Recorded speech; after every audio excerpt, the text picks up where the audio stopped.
Lowe's knows you've got a job to do, and we help get it done. With the MyLowe's Pro Rewards program, eligible members save more with volume discounts on qualifying orders through a quote of $2,000 or more. Join for free today. Lowe's, we help, you save. Offer can't be combined with any other discount, contract, and/or special pricing. Exclusions, more terms, and restrictions apply. Details at lowes.com/terms. Subject to change. Before we begin, do you have a theory about this case or a story of your own? Leave a message on our socials. Our handles are all just Nightwatch Files without the space, or head over to nightwatchfiles.com to find them all in one place. Your insights might be featured in a future episode. I'm Harper Finley, and this is Nightwatch Files. The Pacific Coast Highway winds through some of California's most spectacular scenery, offering travelers breathtaking views of rugged cliffs plunging into the churning waters below. Along this stretch of road in Mendocino County, scenic turnoffs provide opportunities for visitors to pause and take in the dramatic coastline, moments of tranquility above one of nature's most powerful forces.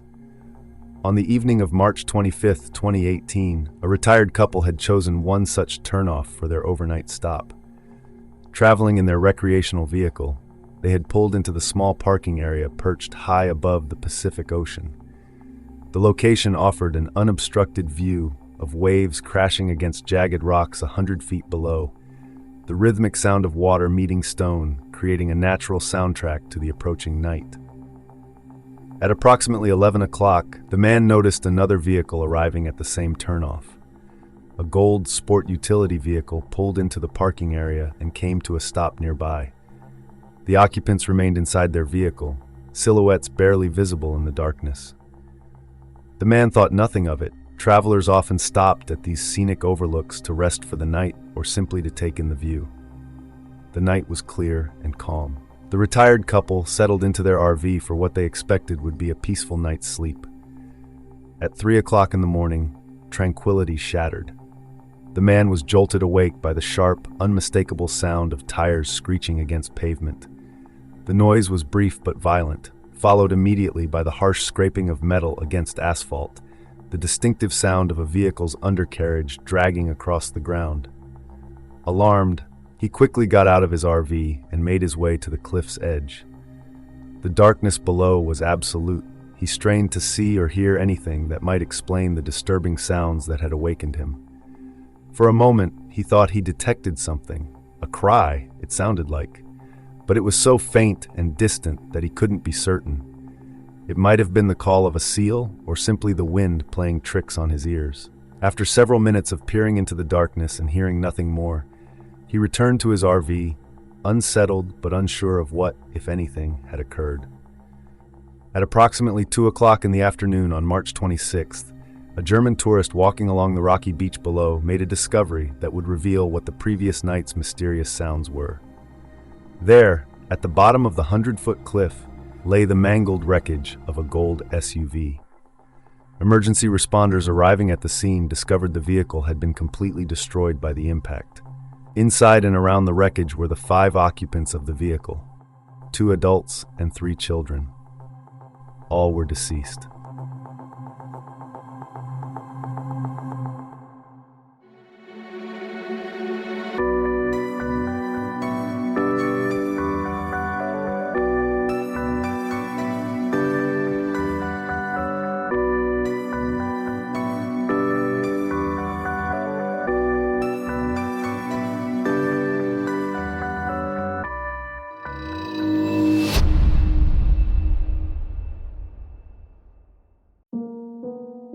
In the early decades of the 19th century, America's approach to vulnerable children was both primitive and harsh. Before the establishment of formal orphanages, destitute children found themselves swept up in mass roundups and imprisoned alongside hardened adult criminals. The sight was disturbingly common in rapidly growing cities like New York, where thousands of children, many from impoverished immigrant families, survived on the streets through whatever means they could find. These street children represented a complex cross-section of urban poverty. Some were true orphans, having lost both parents to disease or accident. Others came from homes ravaged by substance abuse, where parents were alive but incapable of providing care. Still others were runaways, fleeing situations too dangerous or desperate to endure. Regardless of their circumstances, society viewed them as a single, troublesome mass requiring containment. The 1800s brought with it a wave of reformist thinking that would reshape how America handled its most vulnerable children. New charities emerged across the nation, establishing institutions specifically designed to house what they termed orphans, though this definition stretched far beyond children who had lost both parents. In practice, many of these so-called orphans had living parents who were simply too poor to provide adequate care. The distinction mattered little to the institutions, which focused their efforts primarily on poor white children, particularly those from the growing waves of Irish and Italian immigrants flooding American cities. However, this charitable movement had clear racial boundaries. Black children were systematically excluded from these early orphanages, a practice that continued until 1836, when the Association for the Benefit of Colored Orphans was founded in New York. Even then, the system maintained its discriminatory nature through a deliberate structural design. Institutions for dependent children operated alongside facilities for juvenile delinquents, and black children found themselves disproportionately funneled into the latter category, regardless of their actual circumstances. The most ambitious attempt to address the growing population of street children came through the vision of Charles Loring Brace and the Children's Aid Society he co-founded. Beginning in 1854, Brace launched what would become known as the Orphan Train Movement, a sweeping program that would continue for 75 years until 1929. The Society's own promotional materials revealed the stark utilitarian nature of their mission, stating their goal of draining the city of these children by connecting them with families in rural areas who needed them for employment. The mechanics of this system were remarkably straightforward and deeply troubling. Approximately 200,000 children were loaded onto trains and transported to western states, where they would be distributed to farming families. Upon arrival, these families had options. They could formally adopt the children or sign contracts for indentured labor that would bind the child to work until age 21 in exchange for basic room and board. The transactional nature of these arrangements was made explicit in newspaper advertisements of the time. A Nebraska paper from 1912 described how families could effectively order children based on specific preferences for gender and skin color, as if selecting livestock from a catalog. Parallel to these developments, the U.S. government was implementing its own systematic approach to child removal, targeting Native American families beginning in the 1860s. This program forcibly separated Native American children from their families and communities, sending them to boarding schools designed to eliminate their cultural identity. The explicit purpose of this policy was articulated with chilling clarity by Richard Henry Pratt, founder of the Carlisle Indian Industrial School. His stated mission was to kill the Indian in him and save the man. This systematic cultural destruction aimed to solve what government officials termed the Indian problem by forcing children to abandon their native languages, adopt English exclusively, and convert to Christianity. The program represented a form of cultural genocide carried out through the manipulation of vulnerable children, separated from the protection and guidance of their families and communities. The informality that had previously characterized child-rearing arrangements began to change in the 1850s when adoption practices started being codified into American law. Before this period, the raising of other people's children had been largely handled through informal agreements and community understanding. The new legal framework sought to bring structure and oversight to these relationships, though the motivations were not entirely altruistic. The early 1900s brought additional changes to child welfare policy, largely driven by white feminist activists who advocated for aid to widowed mothers. These efforts led to the creation of mothers' pensions, designed to allow widowed women to care for their children at home rather than surrender them to institutions. However, these pensions came with a significant caveat: Recipients were required to maintain a suitable home, a deliberately vague standard that was weaponized to exclude black mothers from assistance. The discriminatory application of this requirement was stark. In 1931, only 3% of these pensions went to black mothers, despite their representing a much larger proportion of families in need. Minnesota made history in 1917 by becoming the first state to mandate comprehensive investigations before finalizing adoptions. These investigations examined both the child's background and the prospective family's suitability, an early version of what would evolve into the modern home study process. This represented a significant shift toward viewing adoption as requiring careful evaluation rather than simple placement. The juvenile justice system also underwent significant changes during this period, beginning with the creation of the nation's first juvenile reformatory in 1825. The New York House of Refuge was established by the Society for the Prevention of Pauperism and was intended as a more humane alternative to housing children alongside adult criminals. The concept seemed progressive on its surface, but reality proved far different. These juvenile institutions quickly became overcrowded and plagued by widespread abuse, mirroring many of the problems they had been designed to solve. The reformatory system, rather than providing the rehabilitation and care it promised, often became another form of institutional warehousing for society's unwanted children.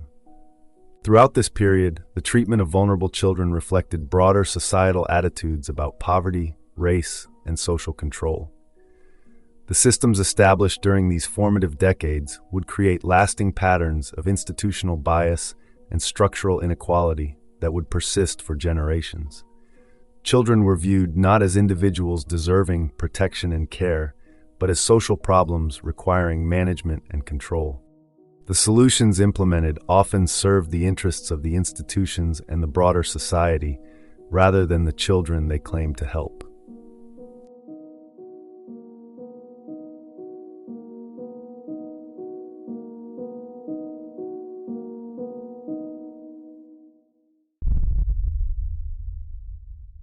Quick break.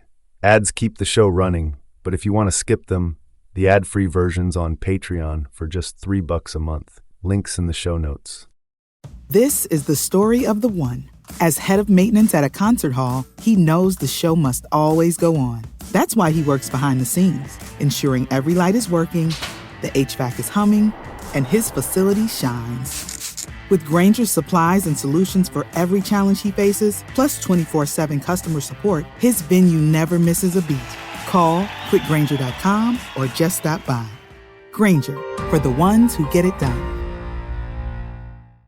Thanks for selling your car to Carvana. Here's your check. Whoa, when did I get here? What do you mean? I swear it was just moments ago that I accepted a great offer from Carvana online. I must have time traveled to the future. It was just moments ago. We do same-day pickup. Here's your check for that great offer. It is the future. It's the present and just the convenience of Carvana. Sorry to blow your mind.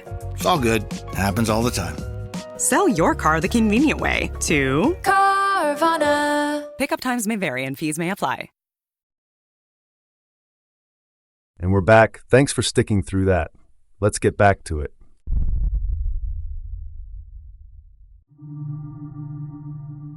In 1970, two girls were born who would later become central figures in a tragic story that would expose the failures of America's child welfare system. Though they would not meet for decades, the early lives of Sherry Davis and Tammy Shurick followed disturbingly similar patterns of trauma, loss, and systemic abandonment. Sherry Davis entered the world in Houston's 4th Ward, a historically black neighborhood that by 1970 had fallen into steep decline. The area that had once been home to a vibrant African-American community now bore the scars of urban decay and neglect. Sherry lived with her mother, Rosemary Harlan, her younger siblings Joshua and Alicia, and her mother's boyfriend, Lonnie Ray Curtis. Violence was woven into the fabric of Sherry's childhood.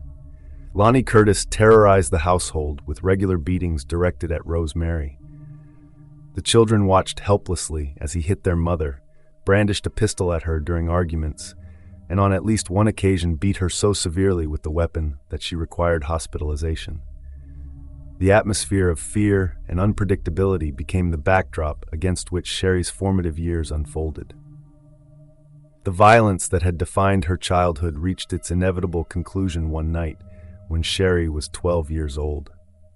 Lonnie had been drinking, and the children could hear him arguing with their mother from another room. The familiar sound of him rummaging through a cabinet was followed by something far more final, a gunshot that shattered the night and changed everything. Sherry and Alicia found their mother stumbling from the bedroom, blood spurting from her neck in rhythmic pulses. They watched in horror as Rosemary collapsed in the doorway, her life ending before their eyes as Lonnie fled into the darkness. He was later arrested and charged with her murder, but for Sherry and her siblings, the damage was irreversible. The children went to live with an aunt, but stability remained elusive. Soon they found themselves truly homeless, sleeping in cars and surviving on the streets. It was during this period of complete abandonment that Sherry encountered crack cocaine.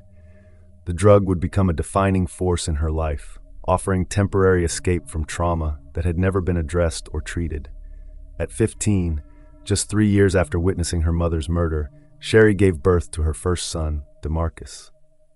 High school became a memory as she struggled to care for her child while trapped in an abusive relationship with a man who controlled her every movement. A second son, DeAndre, followed shortly after. The pattern of loss that had begun with her mother's death continued with devastating consistency. Sherry left her 2 young sons with a friend, but when that friend didn't hear from her for several weeks, Child Protective Services was contacted. Sherry claimed her abusive boyfriend had kidnapped her, but the explanation wasn't enough to save her relationship with her children. Both boys were permanently removed from her care and adopted through the foster system. At 19, while pregnant with her third child, Sherry reconnected with Nathaniel Davis, a man 47 years old who had known her family for most of her life. Despite the significant age difference, Nathaniel represented something Sherry had rarely experienced: stability and genuine care. He wanted to be a father figure to her children and was willing to raise them as his own, even as Sherry continued to have relationships with other men. This unconventional arrangement would become the closest thing to a functional family structure that Sherry's children would know. However, tragedy struck again when her third son, DeQuince, was just 3 months old. The baby's biological father took him out for the day and returned him with a swollen arm and multiple broken bones. Terrified of another encounter with CPS, Sherry made the desperate decision to take the injured infant from the hospital. The attempt to hide from the authorities was futile. DeQuince was inevitably removed from her care and later adopted. The loss of another child drove Sherry deeper into crack cocaine addiction. Despite her struggles with addiction, Sherry continued to have children. She gave birth to Dante, who received Nathaniel's surname of Davis, acknowledging his role as the family's stabilizing force. 5 years later, Devani was born. Sherry found work as a home health aide, but Nathaniel remained the primary caregiver for the boys. She genuinely loved her children, ensuring they were well fed and properly clothed, but her cocaine habit persisted like a shadow over their lives. In 2004, Sherry began a relationship with Clarence Celestine, which resulted in the birth of another son, Jeremiah. Both Sherry and the newborn tested positive for cocaine at birth, triggering another CPS intervention. This time, the agency formalized what had already been the reality. Custody of the children was awarded to Nathaniel Davis. The family would remain under close scrutiny due to Sherry's history with the system and her ongoing struggles with addiction. 300 miles away in Ingleside, Texas, Tammy Shurick was experiencing her own version of childhood trauma and systemic failure. Raised primarily by her maternal grandparents, whom she called Mom and Papa, Tammy had been separated from her mother, Maxina, as a toddler. Her father, John, was frequently absent due to military service, leaving the girl in the care of elderly relatives who were unprepared for what would unfold. Early signs suggested that Tammy had experienced sexual abuse as a young child. She exhibited alarming sexualized behaviors that deeply concerned her grandparents. Tammy herself maintains that she remembers being sexually abused by her father, though her stepmother vehemently denies these allegations. Whatever the truth, the trauma went unreported, despite the fact that her grandfather was a minister at the Ingleside Church of Christ, a man who presumably understood the importance of protecting children. As Tammy entered adolescence, her psychological struggles intensified dramatically. She experienced intense sexual urges, intrusive thoughts, and a paralyzing fear of abandonment that consumed her daily existence. Her desperate search for attention from boys and men alarmed her religious grandparents, who responded by withdrawing from her emotionally at the very moment she needed support most. At 13, overwhelmed by her internal torment, Tammy threatened suicide. This crisis led to her first admission to the San Antonio State Hospital, beginning a cycle of institutionalization that would define her teenage years. Over the following years, she would be hospitalized 3 separate times, receiving diagnoses of borderline personality disorder, bipolar disorder, PTSD, and major depression. Her final institutional stay lasted 6 months while she waited for a bed at the Waco Center for Youth, where she remained for 13 additional months. The extensive institutionalization failed to provide Tammy with the tools she needed to function in the outside world. When she was finally released, she felt alienated both at home and at school. At 17, feeling desperate and alone, she made an impulsive decision that would leave her completely homeless. She took a bus to Houston to meet an older man she had connected with, only to be stood up and abandoned in a strange city. When Tammy contacted her grandfather for help, his response was both cold and final. "You made your bed, you lie in it." This rejection from the man who had raised her left 17-year-old Tammy homeless on the streets of Houston for an entire month, struggling to survive with untreated mental illness and no support system. At 18, Tammy became pregnant with her first child, Marcus, whose father was a black man named Mark. Despite her youth and instability, she carried the pregnancy to term, though her frequent homelessness meant that Marcus lived primarily with his grandparents. When Marcus was 3.5, Tammy gave birth to Hannah, whose father was also a black man. The cycle of unstable housing and inconsistent parenting continued. Tammy's first direct encounter with Child Protective Services came in July 2003, when 1.5-year-old Hannah was bitten by ants at a birthday party. One of the bites developed into a serious MRSA staph infection that required hospitalization. A doctor, concerned about potential medical neglect, reported the case to CPS, which opened an investigation. Tammy's stepmother, Trish, vouched for her character, and she completed the required parenting classes, temporarily satisfying the agency's concerns. Frightened by this brush with the child welfare system, Tammy initially considered placing her 3rd child up for adoption when she discovered she was pregnant again. Abigail was born in December 2003, but Tammy ultimately changed her mind about the adoption, deciding to keep the baby despite her ongoing struggles with housing and mental health. The situation reached a crisis point in February 2004 when 2-year-old Hannah developed pneumonia. Tammy found herself in an impossible situation. She had no reliable transportation and no one to watch her other 2 children while she sought medical care. She claimed she was trying to arrange transport to a hospital in Houston, an hour away, where she felt comfortable seeking treatment. Tammy's caseworker, Sharon Kirby, arrived during this crisis and helped transport the family to the hospital.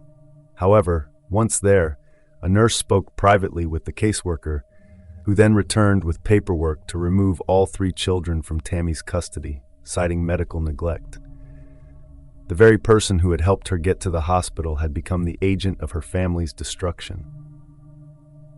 Colorado County pursued criminal charges against Tammy for child endangerment, specifically for failing to seek timely medical treatment for Hannah. She received deferred adjudication, which should have allowed her to avoid conviction by meeting certain conditions. However, her fixed disability income made it impossible to pay the required court fees or complete the mandated community service. As a result, she was jailed twice for non-compliance with court orders, a cruel irony that punished her poverty rather than addressing the underlying issues that had led to the children's removal. Following the loss of her children, Tammy fell into a profound depression that rendered her unable to care for herself or maintain her living situation. The woman who had spent her childhood moving between institutions and her adolescence struggling with untreated mental illness now faced the additional trauma of having her children permanently removed from her care. The early lives of Sherry Davis and Tammy Shurick reveal the interconnected failures of multiple systems designed to protect vulnerable individuals. Both women experienced childhood trauma that was never adequately addressed, mental health issues that went untreated, and encounters with child welfare agencies that prioritized removal over support. Their stories illustrate how cycles of trauma and poverty can span generations, creating conditions that make tragic outcomes not just possible, but probable.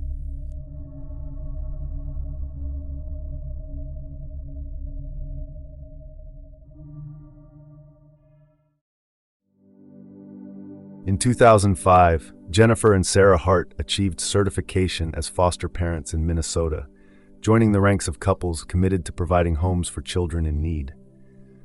The lesbian couple represented what many considered the progressive face of modern adoption: educated, financially stable, and eager to provide loving homes for children who had experienced trauma and loss. Their first placement was a teenage foster daughter named Bree, whose mother they described to social services as a family friend. The Harts appeared dedicated to helping Bree navigate the challenges of adolescence while maintaining appropriate boundaries with her biological family. During this period, they also began researching additional adoption opportunities, focusing their attention on children of color who often faced longer waits for permanent placements. By August 2005, the Harts had received authorization to adopt, and they identified 3 biracial siblings from Columbus County, Texas, who captured their hearts. Marcus was almost 10 years old, Hannah was 6, and Abigail had just turned 4. These children had endured years of instability and trauma, moving through multiple placements after being removed from their troubled biological mother, Tammy Shurick. The Harts made the journey to Houston on Christmas Day 2005 to meet the children for the first time. Jennifer would later write emotionally on Facebook about what she described as an instant bond with little Abigail, whom she held for the first time on the child's birthday. The couple appeared genuinely committed to providing these children with the stable, loving home they had never known. As the adoption process moved forward, the Harts made the practical decision to adjust their household arrangements. 2 weeks before the children were scheduled to move to Minnesota, they worked with Bree's care team to transition her to a different placement, explaining that she was experiencing some emotional difficulties that required specialized attention. In March 2006, Marcus, Hannah, and Abigail arrived at the Harts' home in Alexandria, Minnesota. Jennifer's subsequent Facebook posts described the challenges of their early days together. The children exhibited severe behavioral problems that reflected their traumatic backgrounds, including disturbed sleep patterns, food hoarding, and difficulty with emotional regulation. The situation was so concerning that the family made an emergency room visit during their first night together. Jennifer portrayed their commitment to keeping the children despite these challenges as an act of love, describing their determination to rescue these children from what she characterized as a failing foster care system. The adoption was legally finalized in September 2006, providing security for 3 children who had known little stability in their young lives. Meanwhile, hundreds of miles away in Houston, another group of siblings was navigating their own difficult journey through the child welfare system. Dante, Devontae, Jeremiah, and Sierra Davis had been placed with their paternal aunt, Priscilla Celestine, in Houston's 4th Ward during the summer of 2006.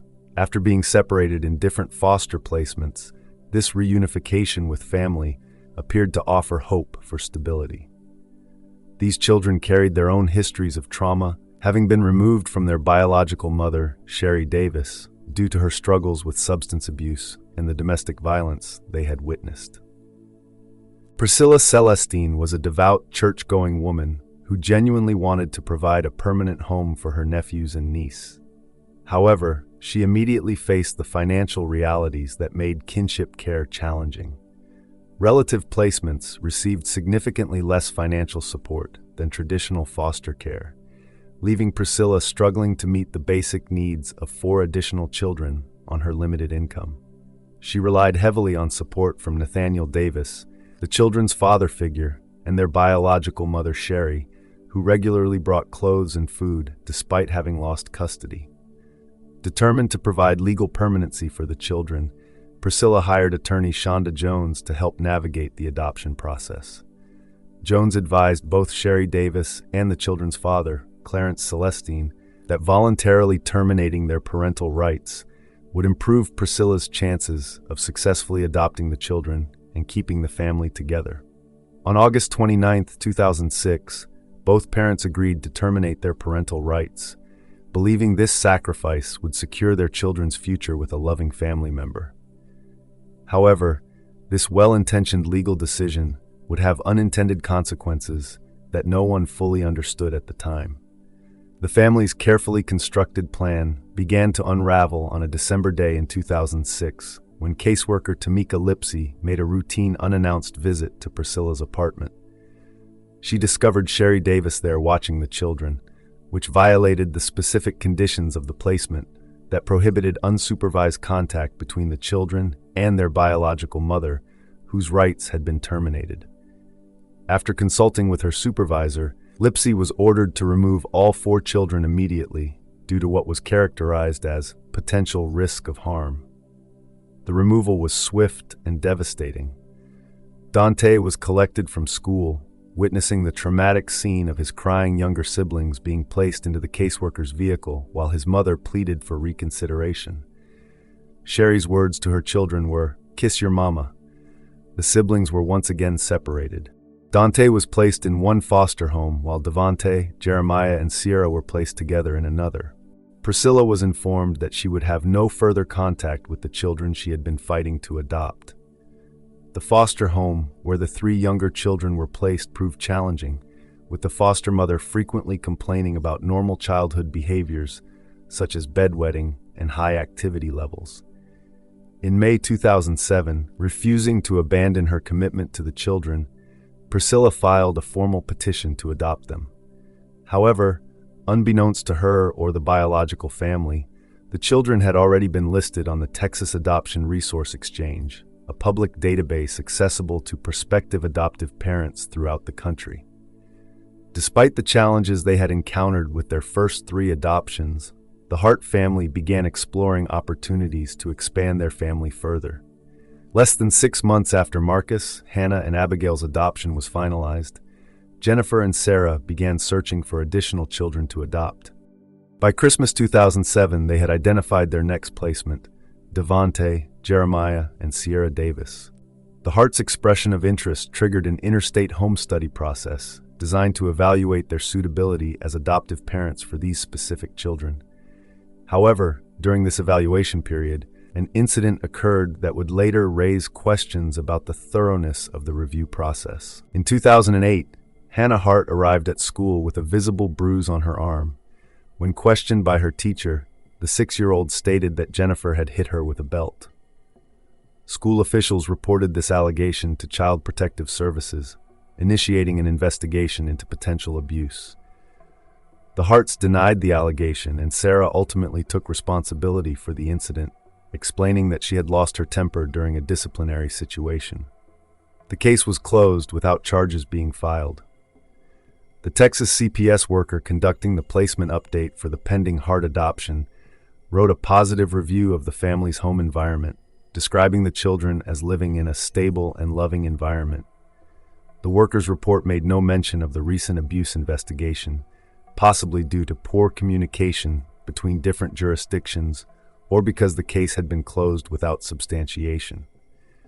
Meanwhile, Priscilla Celestine's legal battle to adopt her nephews and niece faced bureaucratic obstacles.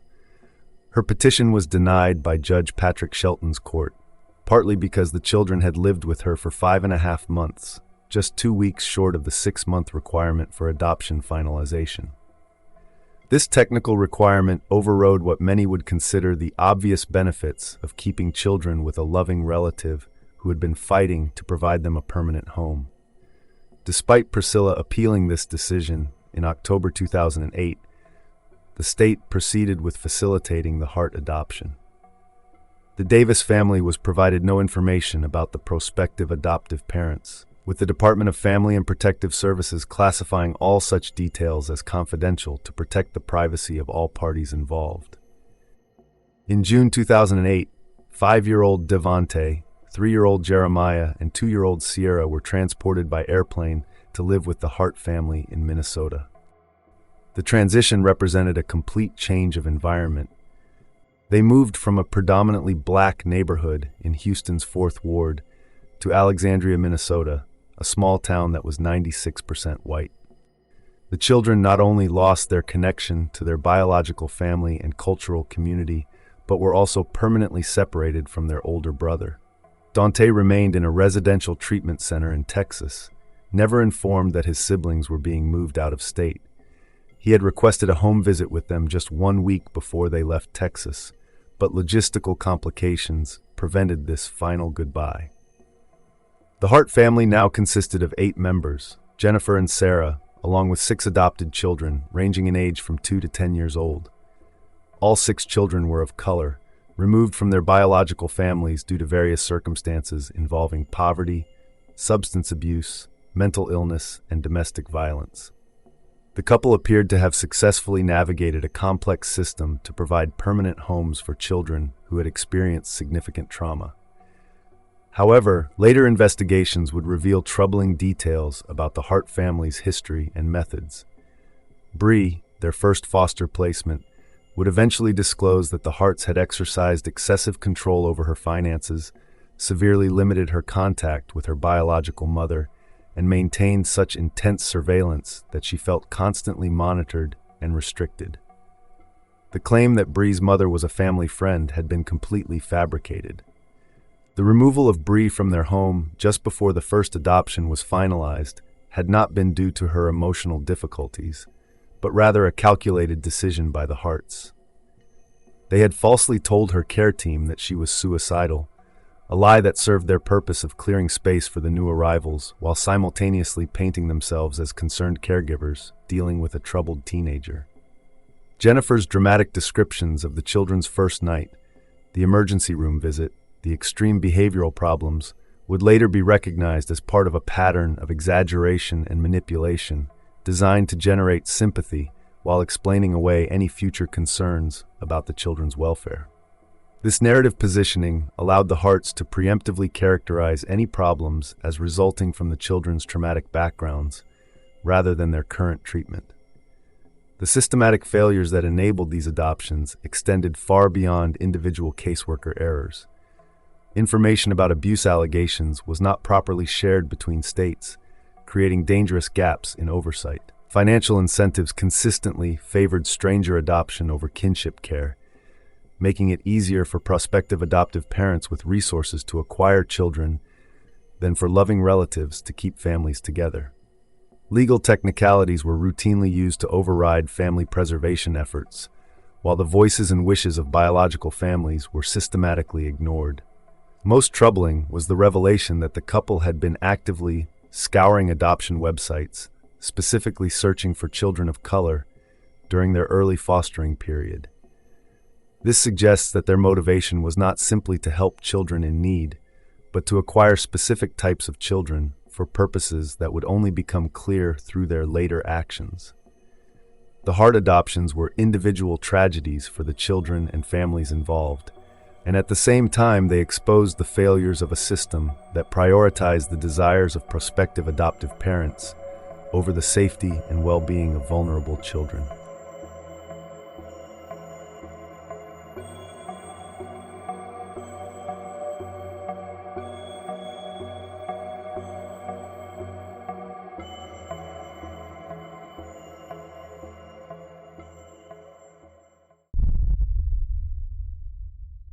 Quick break.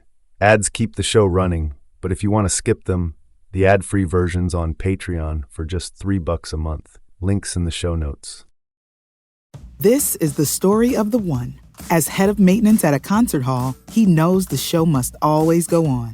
That's why he works behind the scenes, ensuring every light is working, the HVAC is humming, and his facility shines. With Granger's supplies and solutions for every challenge he faces, plus 24/7 customer support, his venue never misses a beat. Call quickgranger.com or just stop by. Granger, for the ones who get it done. Power up fall projects with Ego at Lowe's. Every tool delivers power beyond belief. So whether it's leaves, limbs, or lawn cleanup, count on Ego to deliver the power, performance, and innovation you need. And now for a limited time, save up to $60 on select blowers, chainsaws, and pole saws. Shop Ego today at Lowe's. Offers valid through 10/1 while supplies last. Selection varies by location. And we're back. Thanks for sticking through that. Let's get back to it. In February 2009, the Hart family's second adoption was officially finalized in Minnesota, legally cementing their control over 6 children of color who had been systematically separated from their biological families and communities. 1 month later, Jennifer Hart sent an email to friends expressing relief and happiness about the outcome, noting that a maternal aunt was still trying to get them back, but framing the adoption as a happy ending or beginning. This casual dismissal of Priscilla Celestine's ongoing efforts to reunite with her nephews and niece revealed the Harts' complete disregard for the children's connections to their biological family. Despite the enormous challenges of parenting 6 traumatized children, the Harts' appetite for expanding their family appeared insatiable. Just 2 months after their second adoption was finalized, Jennifer and Sarah signed papers for IVF treatment.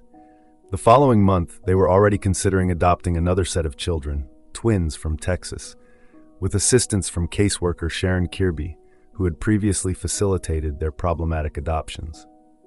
In July 2009, Sarah underwent an unsuccessful IVF attempt, but the couple's obsession with acquiring more children continued unabated. Their adoption agency, the Permanent Family Resource Center, was cited for dozens of violations and placed on conditional license just months after the Hart adoptions were completed. A Minnesota child welfare worker would later note that Texas frequently used PFRC for out-of-state placements, even when Minnesota's own office did not support the agency. The first public indication of serious abuse emerged in November 2010 when Abigail's teacher noticed extensive bruising from her shoulders to her waistline. When questioned, 7-year-old Abigail provided specific and disturbing details about her abuse. She told her teacher and a police officer that Jennifer had hit her with a closed fist, held her head under cold water, and denied her food as punishment for having a penny in her pocket. Despite Abigail clearly naming Jennifer as her abuser, Sarah Hart took responsibility for the assault when questioned by police, claiming she had lost her temper. This strategic misdirection would prove to be part of a pattern designed to protect Jennifer while positioning Sarah as the family's designated fall person for any legal consequences. The abuse extended beyond physical violence to include systematic food deprivation and psychological torture. In January 2011, Hannah's teacher called the Harts after noticing that the child had not eaten all day. When confronted about this, Hannah revealed that Jennifer had shoved food in her mouth as punishment for being disrespectful. Sarah's response to the teacher's concern was both callous and revealing. She dismissed the situation entirely, stating that Hannah was playing the food card and instructing the teacher to just give her water. This response demonstrated not only the parents' awareness of the children's hunger, but their deliberate strategy of characterizing the children's basic needs as manipulative behavior. School staff reported 6 separate incidents to social services in 2010 and 2011, with most relating to the children's desperate hunger and their attempts to find food in trash cans. The frequency and consistency of these reports should have triggered intensive intervention, but instead, school staff eventually stopped calling the Harts altogether, fearing that their reports would result in further punishment for the children. In April 2011, Sarah Hart pleaded guilty to misdemeanor domestic violence for her assault on Abigail. She received a 90-day suspended jail sentence and 1 year of probation, a remarkably light consequence for child abuse. However, the legal system's failure extended far beyond the inadequate sentence. Immediately following Sarah's conviction, Jennifer and Sarah pulled all 6 children from public school and began homeschooling them. This strategic move effectively eliminated the family's contact with mandatory reporters, such as teachers, social workers, and school nurses who had been documenting the ongoing abuse. The children were now completely isolated from any potential sources of help or intervention. At this time, the family was receiving nearly $1,900 per month in adoption subsidies from Texas, which constituted approximately half of their household income. Despite Sarah's guilty plea for child abuse, no state agency in Minnesota or Texas appears to have considered removing the children or even conducting welfare checks. The system that had failed to protect the children during the adoption process continued to abandon them after clear evidence of abuse had been established. The isolation strategy proved effective in reducing outside scrutiny, but the abuse continued behind closed doors. In May 2012, 10-year-old Hannah suffered a traumatic dental injury that resulted in both of her front permanent teeth being knocked out. Jennifer's response to this incident revealed her disturbing approach to documenting and presenting family traumas.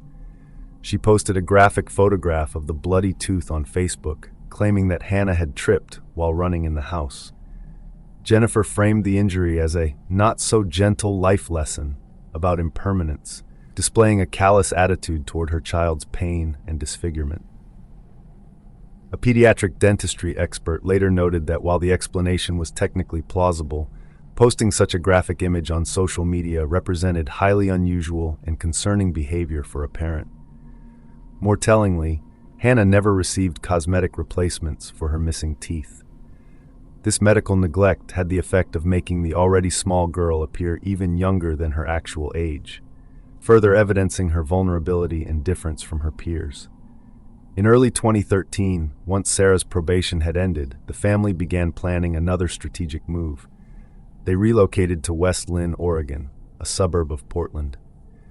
Jennifer framed this relocation to friends as an escape to a progressive oasis where their multiracial, lesbian-parented family would be better understood and accepted.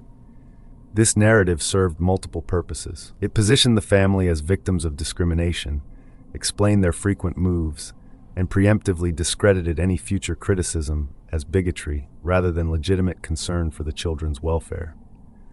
However, the move to Oregon did not end the abuse, and new witnesses began to notice troubling patterns in the Hart household. Family friends Alexandra Alex Argyropoulos and Lindsay became increasingly alarmed by Jennifer's harsh and controlling parenting methods during visits to the home. They witnessed Jennifer punish the children for the minor transgression of eating leftover pizza by forcing them to lie motionless on an air mattress for 5 straight hours. They observed that all the children appeared significantly underweight and noted that meditation was regularly used as punishment, forcing the children to sit in complete silence while wearing sleep masks for extended periods. These friends recognized that what Jennifer called meditation was actually a form of psychological torture designed to break the children's spirits and enforce absolute compliance. However, they were reluctant to report their concerns immediately, fearing retaliation from Jennifer, who was known to abruptly cut people out of her life when they questioned her methods. Eventually, their concern for the children overcame their fear of Jennifer's reaction, and they made an anonymous report to Oregon's Department of Human Services in the summer of 2013. This report triggered the Hart family's second official abuse investigation, but the couple had learned from their previous experience with the system. When a CPS worker and detective made an unannounced visit to the Hart home in July 2013, no one answered the door despite the presence of cars in the driveway. This evasion tactic bought the family time to coordinate their response and prepare their explanations. Sarah later called the caseworker with a carefully constructed story. She claimed they had been out picking berries when the officials arrived and that Jennifer and the children were now away at a music festival. When questioned about the children's apparent malnourishment, Sarah insisted they were not undernourished, attributing Hannah's particularly small size to her being very petite. The Minnesota Child Welfare Office, which had previous experience with the Hart family, provided a crucial warning to their Oregon counterparts. They specifically noted that the Harts look normal and were highly skilled at explaining away concerns by referencing the children's adoption history and supposed food issues. This manipulation caused people to tend to assign the problems to the children rather than recognizing parental abuse. The Minnesota caseworkers' warning was remarkably prescient. They explicitly stated that without proper oversight, these children risk falling through the cracks. This warning represented perhaps the clearest recognition by any official that the Hart children were in serious danger and that the family was skilled at manipulating the system designed to protect them. Despite this warning, the Oregon investigation proceeded slowly and ineffectively. When the Clackamas County caseworker finally interviewed the children 6 weeks after the initial report, none of them disclosed abuse. Marcus expressed gratitude for his mothers, while the other children showed little emotion, responses consistent with children who had been thoroughly conditioned to protect their abusers. Jennifer dominated the interview process, demonstrating the controlling behavior that defined her interactions with the children. She attributed any concerns to others not understanding their alternative lifestyle and portrayed herself as focused on teaching love and compassion. She claimed to discipline the children using 5-minute meditation sessions, significantly downplaying the hours-long punishment sessions that witnesses had observed. Medical examinations revealed alarming evidence of potential abuse and neglect. All children except Jeremiah were so far below normal growth curves that their height and weight measurements could not even be plotted on standard charts. However, the examining doctor expressed no concerns whatsoever, either missing or ignoring clear signs of chronic malnourishment. Lacking what they considered sufficient evidence to substantiate maltreatment allegations, DHS closed the case in August 2013. This decision effectively gave the Hart family official clearance to continue their systematic abuse without fear of intervention. Despite their near-complete isolation from daily public life, Jennifer began an ambitious campaign to craft a positive public image of her family through carefully curated social media posts. She frequently updated Facebook with well-lit photographs showing the children engaged in wholesome homeschooling activities such as gardening and raising chickens. This online presentation served multiple purposes. It created evidence of a loving, nurturing environment that could be referenced if future questions arose. It satisfied Jennifer's need for public admiration and validation, and it provided a stark contrast to the private reality of systematic abuse and control. Within this public performance, Devante began to emerge as the family's primary ambassador and Jennifer's clearly favored child. He received special privileges and attention that his siblings, particularly Marcus and Hannah, were denied. This favoritism created additional psychological trauma for the other children, while positioning Devante as the family's public face. The children's carefully orchestrated public appearances often occurred at music festivals, where their presence seemed designed to generate positive attention for the family. At the beloved festival in August 2013, a tearful Devante wearing a "Free Hugs" sign was brought on stage to embrace musician Xavier Rudd. This moment was captured on video and represented an early example of how the Hart family used the children's apparent emotional responses to generate sympathy and admiration from strangers.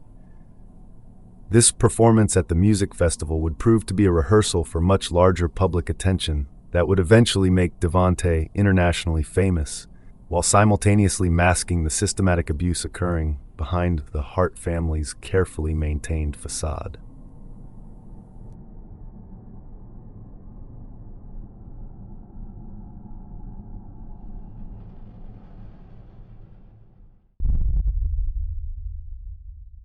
Quick break. Ads keep the show running, but if you want to skip them, the ad-free version's on Patreon for just $3 a month. Links in the show notes.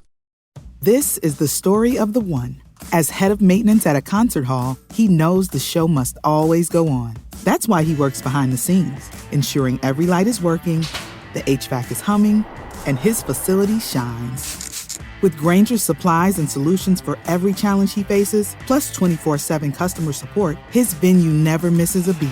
Call quickgrainger.com or just stop by. Grainger, for the ones who get it done. And we're back. Thanks for sticking through that. Let's get back to it. By 2014, Jennifer Hart had perfected the art of public manipulation through carefully crafted social media narratives. Her Facebook posts portrayed the Hart family as a triumphant story of love conquering adversity, with herself and Sarah positioned as heroic saviors who had rescued 6 traumatized children from what she repeatedly described as a broken and abysmal foster care system. Jennifer's posts frequently included elaborate and disturbing details about the children's alleged histories before their adoption.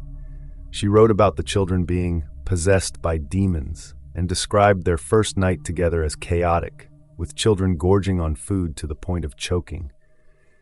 These sensationalized accounts served multiple purposes. They generated sympathy and admiration for the adoptive parents, while simultaneously explaining away any concerning behaviors the children might exhibit in public.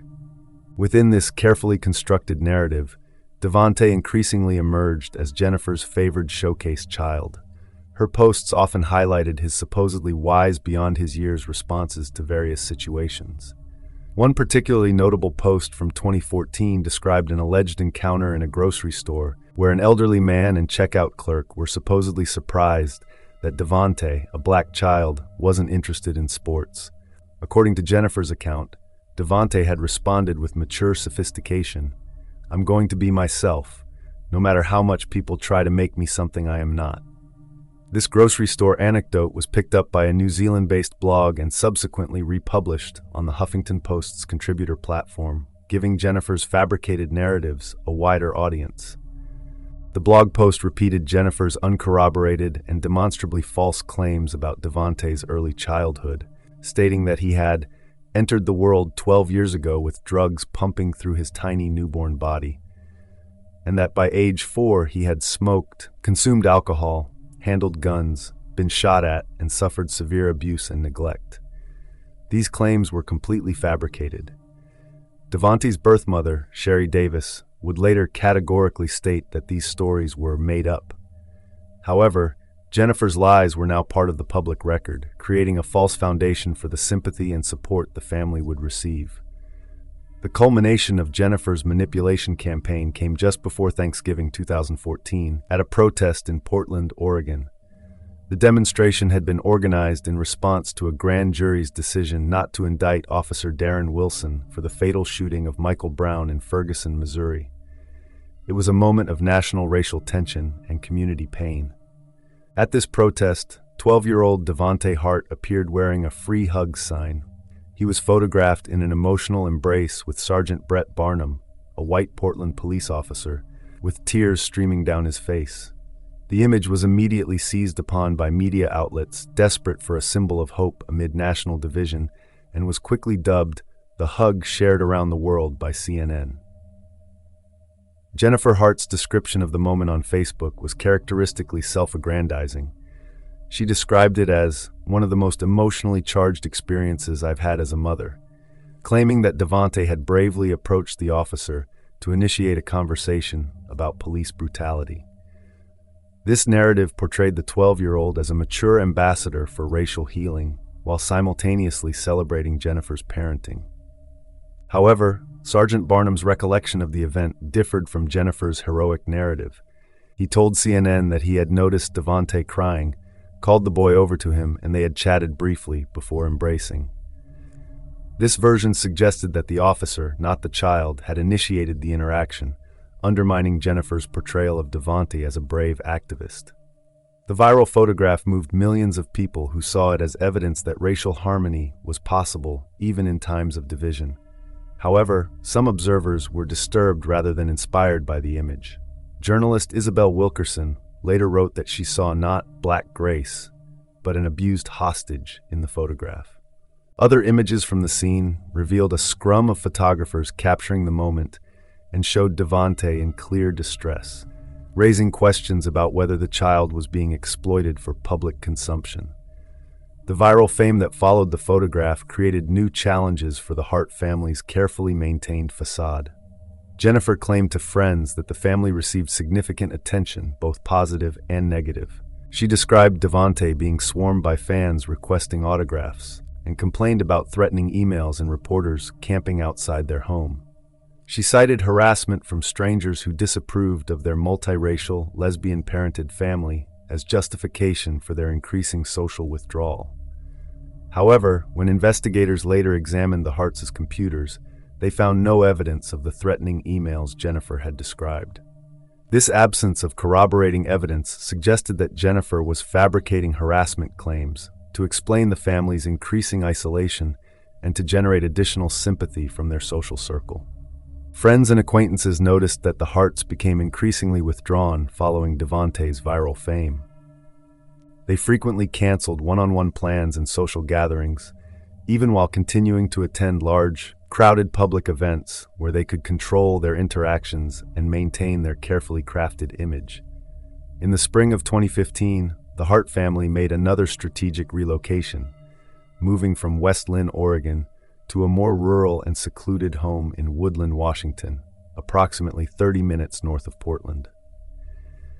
This move followed their established pattern of relocating whenever outside scrutiny became uncomfortable, always seeking greater isolation and reduced oversight. The family's new home in Woodland provided the privacy Jennifer needed to escalate her control over the children without interference from neighbors or community members. However, this isolation could not completely contain the evidence of systematic abuse, and cracks in the family's facade began to appear through the desperate actions of the children themselves. Sometime after settling in Woodland, the Hart family's new neighbors, Dana and Bruce DeKalb, were awakened late one night by urgent knocking at their door. They found a small girl wrapped in a blanket with twigs and leaves in her hair, pleading for help. The child appeared to be only 5 or 6 years old based on her size, but she was actually 16-year-old Hannah Hart. Hannah's appearance at the DeKalb's door represented a desperate escape attempt from the systematic abuse she had endured for nearly a decade. She told the neighbors that she had jumped from a second-story window to reach their home and begged them to hide her. Her words were specific and devastating. "They whip us with a belt, and they're racists, and they abuse us." The girl's plea for protection was interrupted by the arrival of Jennifer and Sarah Hart, who came searching for Hannah with flashlights. In a demonstration of their complete sense of entitlement and control, they barged into the DeKalb's home without permission and located Hannah in her hiding place. Jennifer then spoke with Hannah privately, after which the teenager robotically apologized to the neighbors at Jennifer's request. This manipulation of Hannah in real time demonstrated Jennifer's psychological control over the children and her ability to immediately suppress any attempts at disclosure or escape. The apology that Hannah was forced to deliver served to undermine her credibility, while positioning Jennifer as a reasonable parent dealing with a troubled child. The following morning, Jennifer orchestrated an elaborate damage control operation. She brought all 6 children to the DeKalb's home and launched into an hour-long presentation designed to discredit Hannah's disclosure and manipulate the neighbors' perception of the situation. She claimed the children were drug babies and specifically stated that Hannah's biological mother was mentally ill, using these fabricated details to explain away Hannah's accusations as the delusions of a damaged child. Hannah was compelled to participate in this manipulation by giving Dana DeKalb a written note of apology. In the note, she claimed she had been upset about the death of their cats and had been telling lies to get attention. This forced recantation served multiple purposes. It provided a seemingly plausible explanation for her earlier statements. It reinforced Jennifer's narrative about the children being troubled and unreliable, and it demonstrated to Hannah and the other children the futility of seeking help. The DeKalbs found Jennifer's explanation convincing and did not report the incident to Child Protective Services at the time. Dana DeKalb would later tell a reporter that Jennifer sold it well, acknowledging how effectively she had manipulated their perception of the situation. This successful manipulation prevented immediate intervention that might have saved the children from continued abuse. However, the incident continued to trouble Dana DeKalb. and several months later she mentioned it to her father. His reaction was immediate alarm, and he contacted 911 to report his belief that the children were being highly abused. This call represented the first official report of the Hart family's abuse since their move to Washington. Unfortunately, the passage of time worked against the children's safety. Because months had elapsed since Hannah's escape attempt, and the DeKalbs had no additional incidents to report, the Clark County Sheriff's Department made the devastating decision to drop the matter without ever visiting the Hart family home. This failure to investigate a direct report of child abuse represented another critical system failure that left the 6 children completely vulnerable to continued torture. The pattern was now unmistakably clear. Hannah had risked everything to escape and explicitly reported abuse to adults who had the power to help her. Jennifer had successfully manipulated the situation to discredit Hannah's disclosure and avoid accountability. The authorities had failed to investigate despite receiving a direct report of serious abuse. The children remained trapped with no avenue for rescue, while their captors continued to present themselves to the world as loving, progressive parents worthy of admiration and support.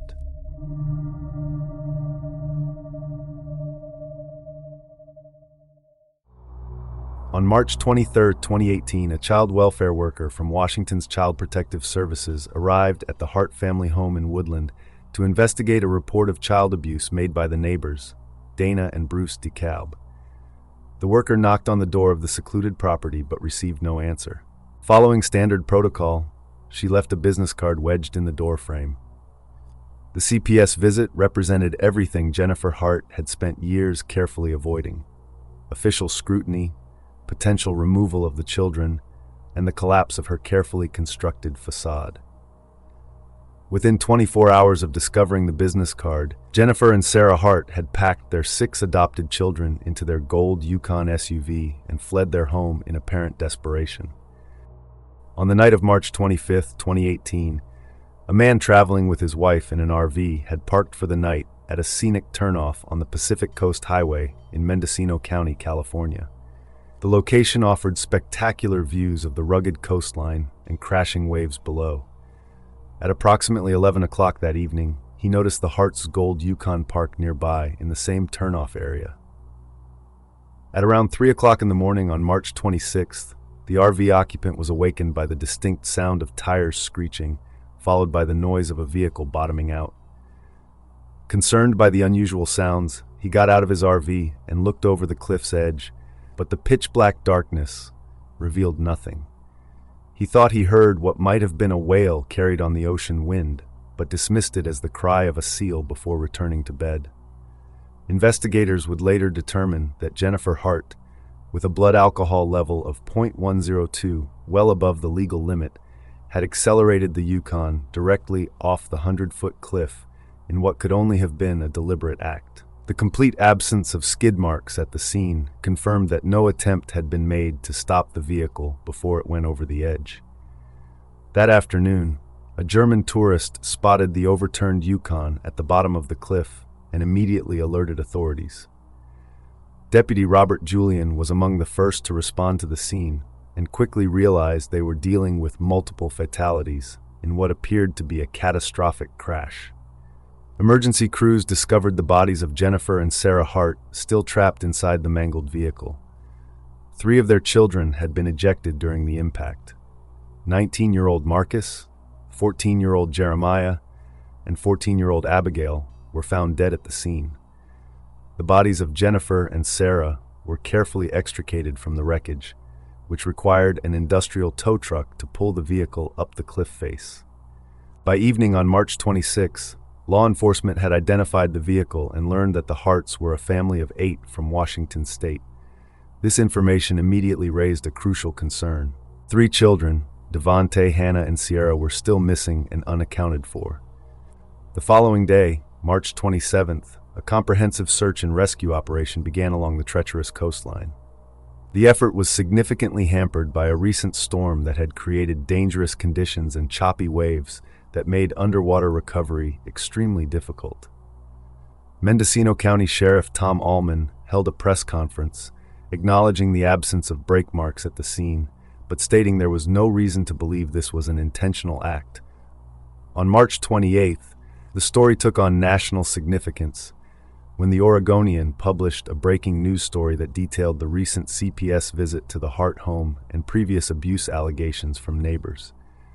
This reporting began to reveal the pattern of systematic abuse that had preceded the apparent murder-suicide, transforming public perception of the incident from a tragic accident to something far more sinister. Nearly 2 weeks after the crash, on April 7th, the body of a young girl was discovered on the shore approximately 1 mile north of the crash site.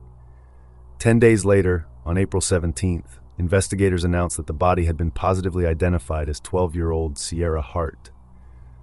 Her recovery brought the confirmed death toll to 6, with 2 children still missing and presumed dead.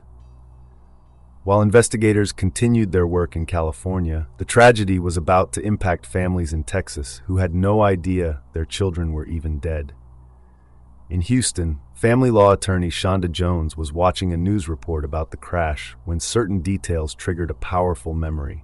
The name Devante, combined with mentions of Minnesota and Houston, reminded her of an old case file she had handled over a decade earlier. Jones located the file for Priscilla Celestine, who had fought unsuccessfully to adopt Devante, Jeremiah, and Sierra when they were removed from her care in 2006. That night, she made the devastating phone call to inform Priscilla that the children she had tried so hard to save were dead. The next day, Priscilla called Sherry Davis, the children's birth mother, to deliver the unbearable news that 3 of her children had perished in what was now clearly a murder-suicide. For Sherry, who had spent more than a decade wondering about the children who had been taken from her, the news represented confirmation of her worst fears about the system that had failed to protect them. A reporter from the Oregonian found Priscilla Celestine's name in a public court decision and dispatched a local journalist to speak with the family.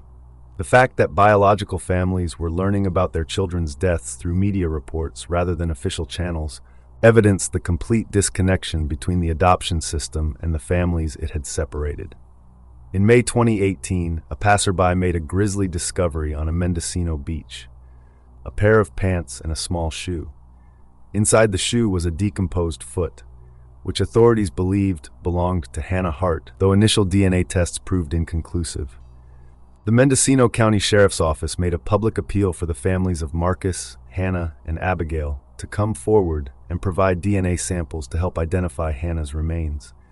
However, law enforcement officials did not know the birth families' names at this point, creating a bureaucratic maze that prevented proper family notification. The search for the other birth family required investigative journalism to bridge the gap that official channels had failed to address. On October 4, 2018, a journalist reviewing police investigation documents released by the Clark County Sheriff's Department found an adoption petition containing the birth names of the other 3 siblings: Marcus Edbert Thomas, Hannah Louise Holliday Shurick, and Abigail Marie Shurick.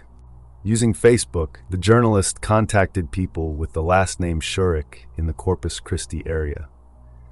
Within 10 minutes, Trish Shurick responded, identifying herself as the wife of the children's grandfather, John Shurick.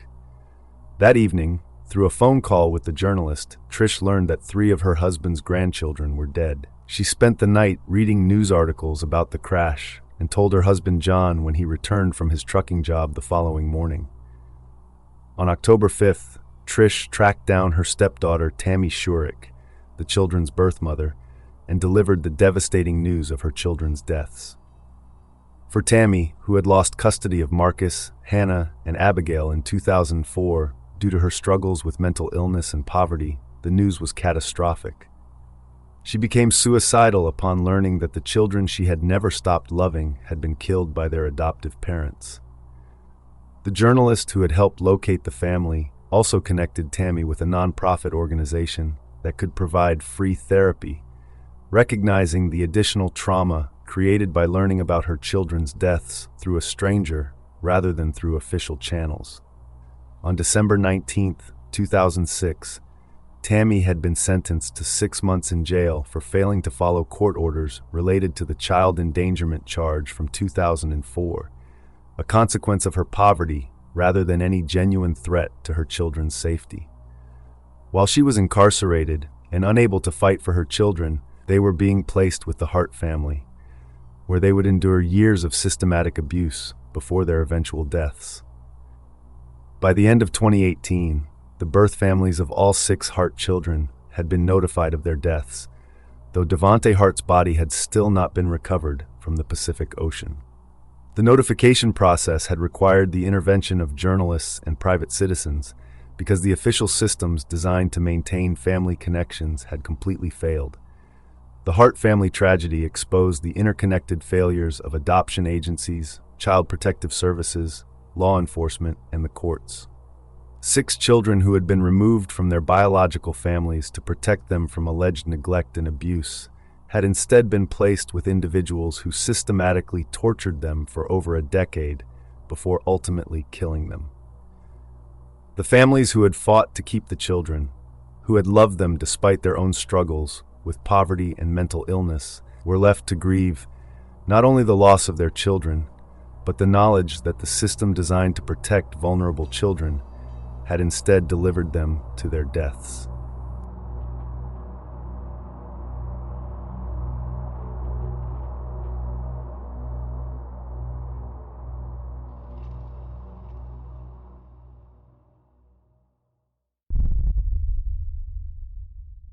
Quick break. Ads keep the show running, but if you want to skip them, the ad-free version's on Patreon for just $3 a month. Links in the show notes. And we're back. Thanks for sticking through that. Let's get back to it.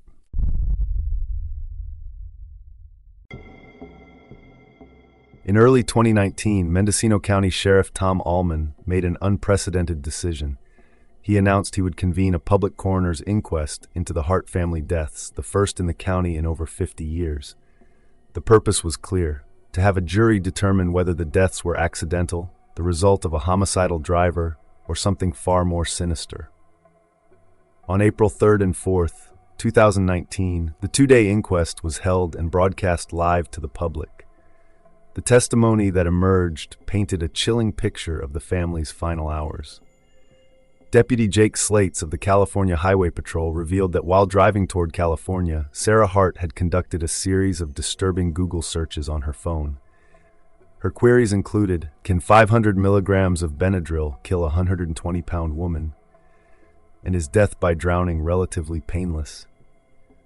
She searched for information about hypothermia and drowning while trapped in a submerged vehicle, asking specifically, how long does it take to die from hypothermia in water while drowning in a car? And what will happen while overdosing on Benadryl?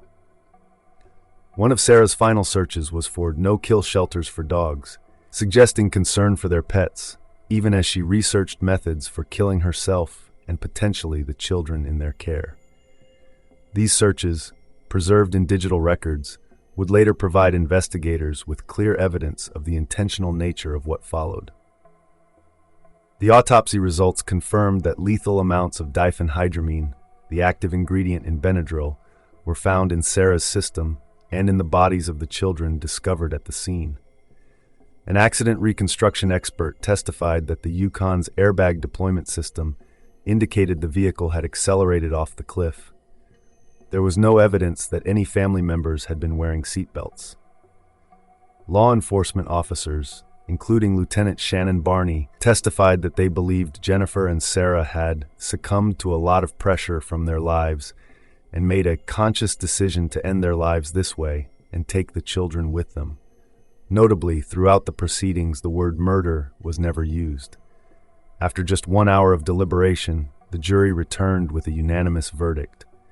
Jennifer and Sarah Hart's deaths were ruled suicides. The deaths of the children were classified as death at the hands of another other than by accident. But the legal conclusion brought little peace to those left behind. On January 3rd, 2019, her birthday, Tammy Shorrock had attempted to take her own life with an insulin overdose. She survived, interpreting her survival as a sign that she still had a purpose. That purpose became heartbreakingly clear just a week later. The Mendocino Sheriff's Office received DNA results confirming that partial remains found on a beach belonged to Hannah Hart.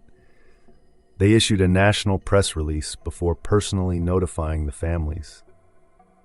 Tammy learned of her granddaughter's identification through a text message. When she called the sheriff's office requesting Hannah's remains, she was told they would go to the next of kin, Jennifer and Sarah's parents. Eventually, through the intervention of journalists and advocates, arrangements were made. In late 2020, the cremated remains of the children were divided among the birth families. Tammy Shurick received the ashes of Marcus, Abigail, and Hannah. Nathaniel Davis accepted those of Jeremiah and Sierra, later purchasing an urn to keep the siblings together. For Dante Davis, the tragedy's aftermath brought a cascade of additional losses. Struggling with his mental health and the news of his siblings' deaths, his life spiraled further out of control. In November 2019, his 3-year-old son Ye and the boy's mother were hospitalized after being unknowingly drugged with PCP at a party. Both survived, but Child Protective Services took custody of Ye, placing him in foster care. The bitter irony was inescapable. The same system that had failed to protect Jeremiah and Sierra from their adoptive parents now separated another generation of the Davis family. Despite efforts by both Dante's father Nathaniel and Ye's maternal grandmother to gain custody, both were denied. The COVID-19 pandemic further complicated matters, suspending family visits and delaying court proceedings. By May 2021, during a trial conducted over Zoom to determine the termination of Dante's parental rights, it was revealed that 5-year-old Ye had bonded with his foster parents and expressed a desire to remain with them. As of 2022, more than 3 years after the Hart family deaths, Ye's case remained unresolved. The cycle of family separation that had begun decades earlier with the Davis children's removal from their birth parents continued into the next generation.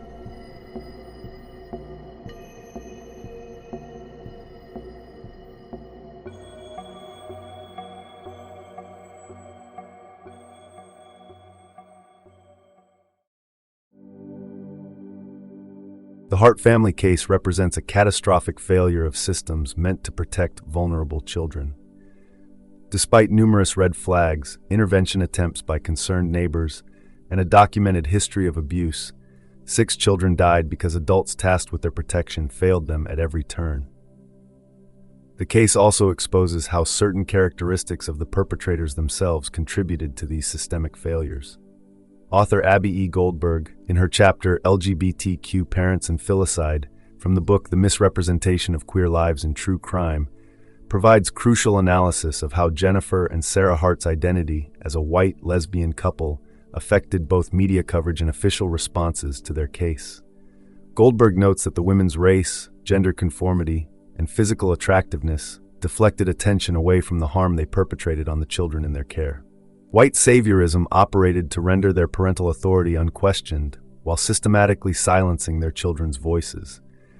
The couple successfully crafted an image of progressive, loving parents rescuing children from a broken system, a narrative that proved devastatingly effective in avoiding scrutiny. This dynamic created a particularly insidious form of protection around the Hart family's abuse. Well-meaning neighbors and social workers may have avoided raising questions about concerning aspects of the Hart's parenting for fear of appearing homophobic. The couple's identity became a shield that prevented the kind of aggressive intervention that might have saved the children's lives. The case illuminates how the child welfare system's own biases contributed to placing 6 vulnerable children with individuals who would ultimately kill them. The Hart's presentation as an educated, white, middle-class couple allowed them to navigate adoption processes that might have posed greater barriers to other prospective parents. Their carefully curated social media presence reinforced this image while concealing the systematic torture occurring behind closed doors. The surviving families continue to grapple not only with profound grief, but with a child welfare system that seems to perpetuate the very traumas it claims to address. Their fight for justice, recognition, and the right to grieve their children continues. The Hart family's story demands we ask difficult questions about adoption practices, child welfare oversight, and the vulnerability of children in our society. It forces us to examine how our own biases and assumptions about who makes a good parent can blind us to evidence of abuse. The case reminds us that behind every statistic, every case file, and every news headline are real families whose lives are forever changed by preventable tragedies. The 6 Hart children, Marcus, Abigail, Jeremiah, Hannah, Devontae, and Sierra, deserved better. Their memory demands that we do better.